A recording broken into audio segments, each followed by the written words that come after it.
आज आप रितु के पापा को ज्यादा ही याद कर रही थी, तो सोचा थोड़ा टाइम आपके साथ स्पेंड कर लेता हूँ, आपका मन हल्का हो जाएगा। कुछ बताइए अपने बारे में। रितु के पापा को 17 साल हो गए हुए। लव मैरिज की थी हमने, घर वाले अंगेज थे, फिर भी भागकर शादी की थी। बहुत खुश थे हम लोग।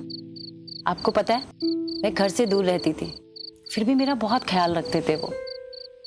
कभी भी उदास नहीं होने दिया उन्होंने मुझे ना उनसे कभी भी कुछ मांगने की जरूरत नहीं पड़ी। पता है क्यों? क्योंकि वो बिन मांगे ही सब दे देते थे। मुझे लगता था मैं दुनिया की सबसे लकी औरत हूं। फिर अचानक से उनकी एक्सीडेंट की खबर आई, लेकिन जाते जाते भी ना वो मुझे एक खूबसूरत तोहफा दे गए, रितु। कभी कभी उनकी बहुत याद आती है, बट रितु को देख के सब भूल जाती हूँ। तो आपको कभी किसी और की जरूरत महसूस नहीं हुई? आई मीन, आपने दोबारा शादी करने के बारे में नहीं सोचा? सोचा था, लेकिन सही बताऊं, मैं रितु के प्यार को कभी बांटना ही नहीं चाहती थी। इसलिए कभी अपनी जरूरतों और अरमानों को अपने ऊपर हावी नहीं होने दिया।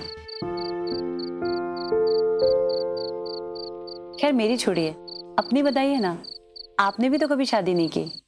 Same here.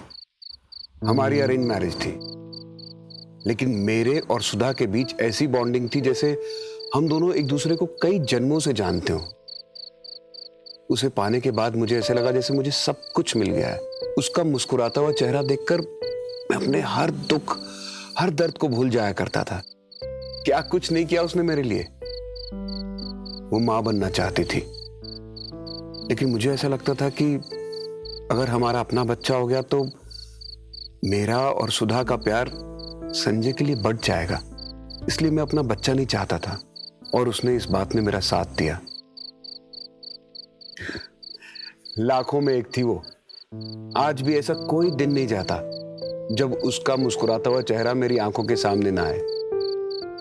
आप ही बताइए, इतना प्यार करने वाली, इतना त्याग करने वाली बीवी की जगह कोई और ले सकता है क्या?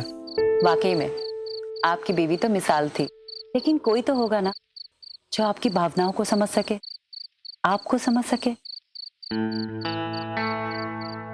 और अब तो संजय की भी शादी हो गई है। I think you should move on. हाँ, पर अब कोई ऐसा कहाँ मिलेगा? आप खुद को ही देख लीजिए ना। आपने रितु के लिए क्या कुछ नहीं किया, और अब तो वो सेटल भी हो गई है, तब भी आप अपने बारे में नहीं सोच रही है।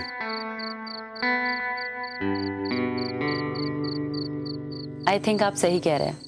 हम दोनों की कहानी एक जैसी ही है। हम दोनों ही मूव ऑन नहीं करना चाहते।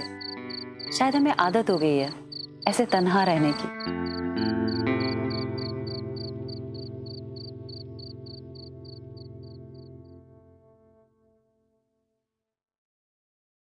शादी के बाद तुम और सेक्सी लगने लगी हो। बस बस, अब और फ्लर्ट करने की जरूरत नहीं है। I love you so much Sanjay. I love you.